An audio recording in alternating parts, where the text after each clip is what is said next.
My wife's perfume started changing. Not totally different, just off. A new note mixed with the old flowers, something a little too warm, a little too sweet. Sandalwood maybe, a scent she hasn't worn in.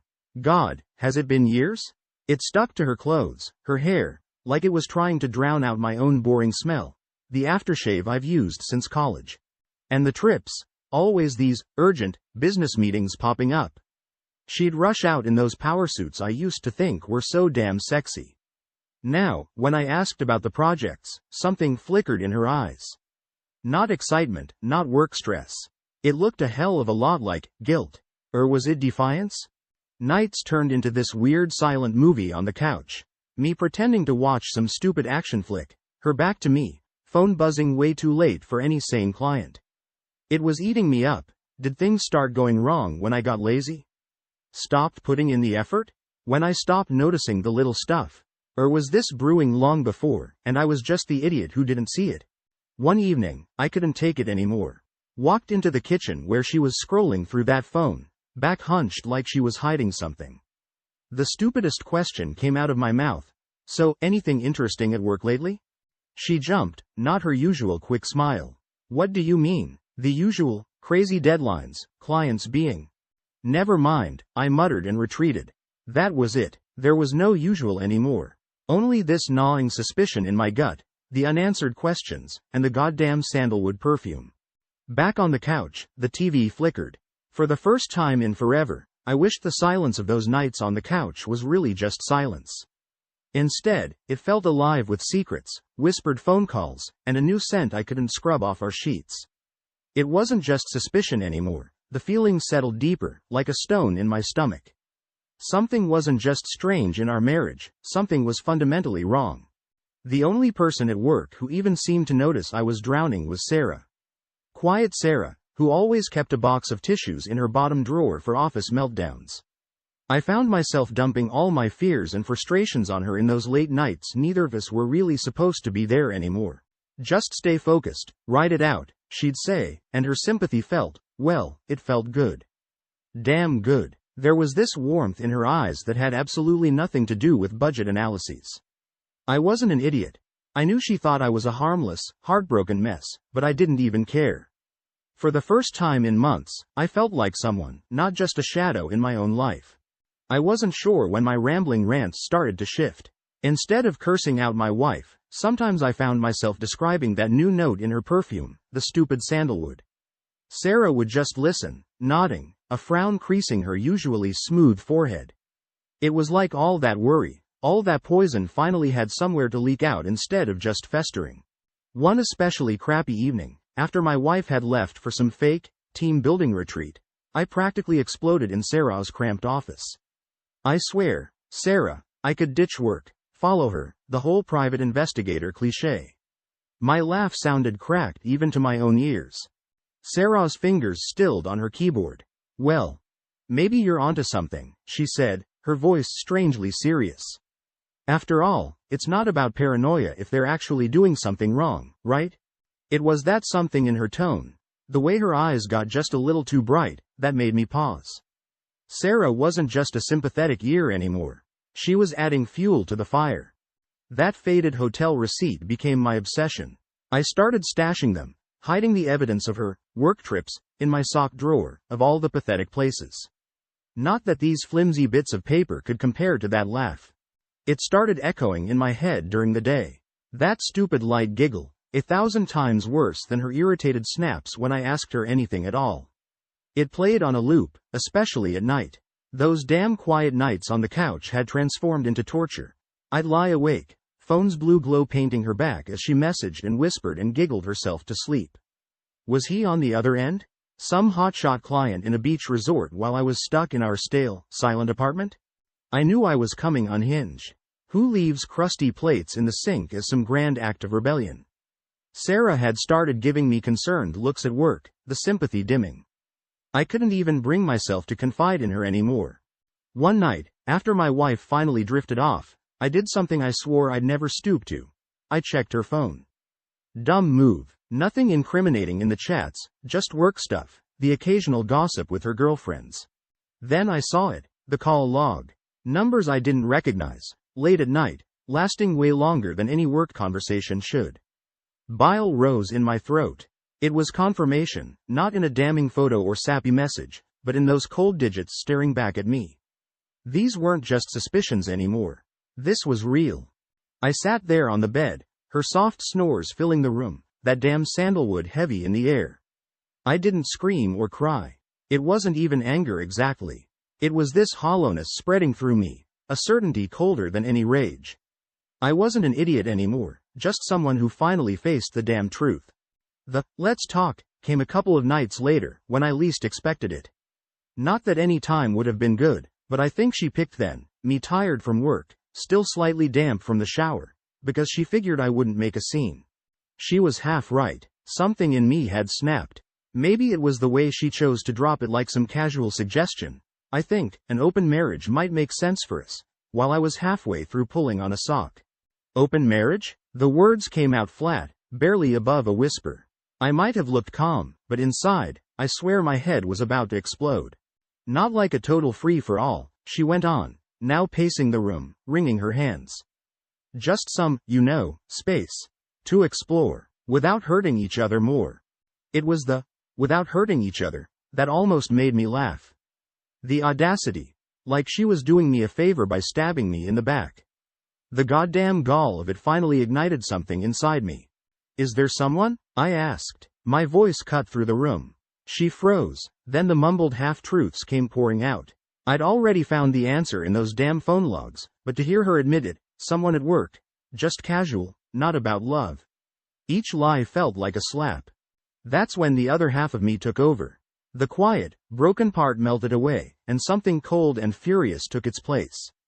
I yelled. I don't even remember exactly what. Something about trust, about her turning our life into a joke.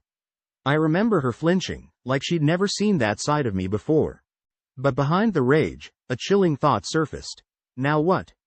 I'd known she was lying, but I never actually thought this far.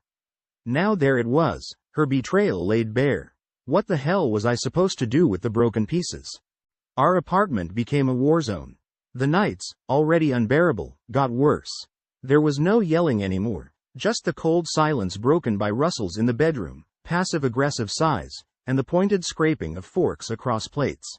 Every inch of that space became contaminated with her betrayal. The two soft pillows where she'd giggled on the phone with him, the shower where she'd wash away the scent of someone else's sheets. I took over the couch, facing the dead TV like it was the most interesting goddamn thing in the world. Sarah became my escape hatch. Those initial late-night office confessions turned into tentative dinners at her cramped little place. Red wine and easy conversation. Her laughter it felt good again.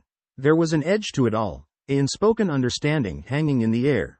One night, after a couple glasses more than I should have had, her hand lingered a little too long on mine while handing me a refill. She didn't pull back, even when a flicker of something passed through her eyes. It should have felt wrong, dirty. But honestly, it felt like a goddamn lifeline. I went back to her place the next night, and the night after that. It started with takeout on the sofa, then late-night talks that bled into shared silences on her threadbare rug. I smelled like her generic lavender soap, not the damn sandalwood. Still cheating? Probably. But something had shifted, a desperate scramble to replace what was lost. Late one night, back at our warzone apartment, my wife's muffled sobs cut through the thin bedroom wall. Some twisted part of me felt vindicated, proof this hurt her too. But another part just felt hollow. Sarah was warm and soft and smelled like home-cooked pasta.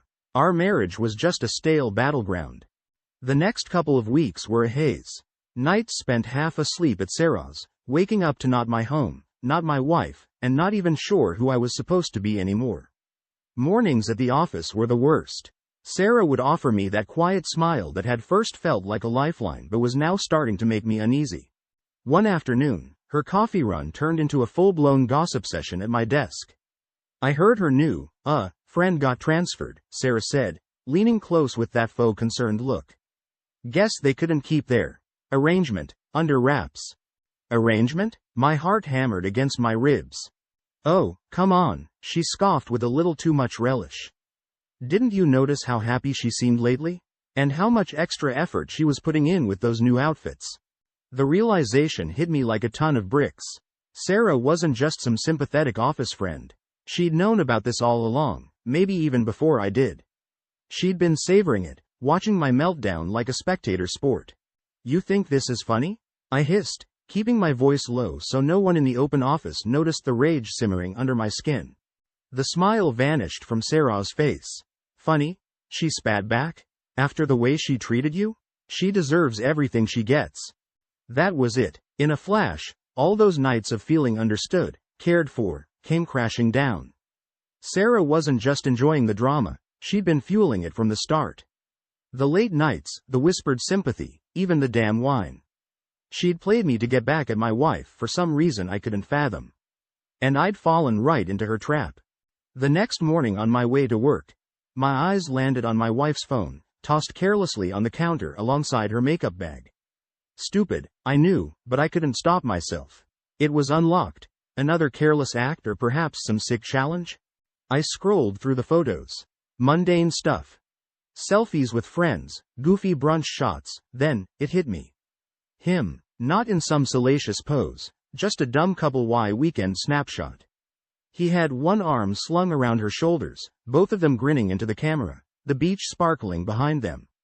That beach definitely wasn't around here. A hot wave of nausea washed over me. Before I could talk myself down, I was out the door, her phone clutched in my hand. I found her at her desk, typing away like everything was goddamn normal. Before I could think, I slammed the phone down in front of her. Care to explain this? Each word felt like it was scraped out of my throat. She froze, her eyes darting from the screen to me.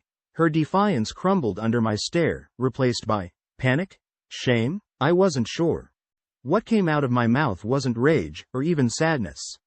It was just, flat. Done. I want a divorce. Her face went pale, tears welling up in her eyes. She started to stammer out words, apologies, excuses, maybe even pleas. I held up a hand, stopping her before it could begin. I didn't need to hear any more lies. Just pack your stuff. I'll find somewhere else for the time being. I walked out of the office, past Sarah's shocked face, and didn't look back. On the sidewalk, I hailed a cab. The whole world seemed to shift and blur. It shouldn't have felt this good, this easy. But years of poison had finally left my system. All that remained was a cold certainty, it was over. And in a twisted way, that felt like the only victory left. Filing for divorce was a nightmare fueled by equal parts anger and caffeine. Lawyers' offices, paperwork blurring in front of my eyes, signing away years of my life with a shaky hand. The apartment felt even emptier afterward, ghosts of arguments hanging in the air thicker than the smell of takeout. But with each box I packed, each piece of furniture I donated, a strange calm started to creep in. Pen_spark. I ignored the voicemail. Sarah's voice, cracked with false sincerity, hoping to lure me back into her manipulative web. No thanks. Lifeboats are great, but when you realize the person steering is trying to sink the whole damn ship, sometimes it's safer to swim. Then came the new place. Small, a bit run down, but it was mine.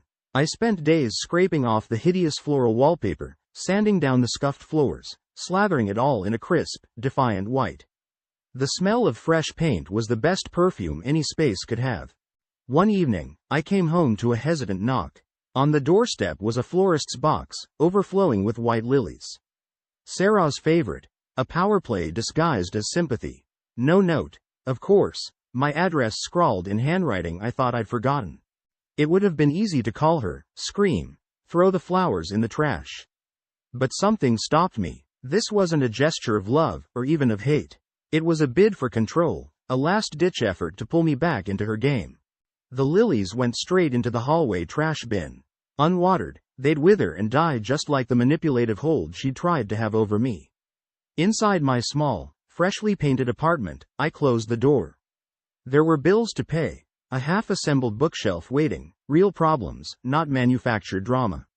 And finally, for the first time in ages, a sense of hope. It was faint, fragile even, but it was mine. And it wasn't about revenge or finding someone new or rebuilding anything grand. It was just about being able to breathe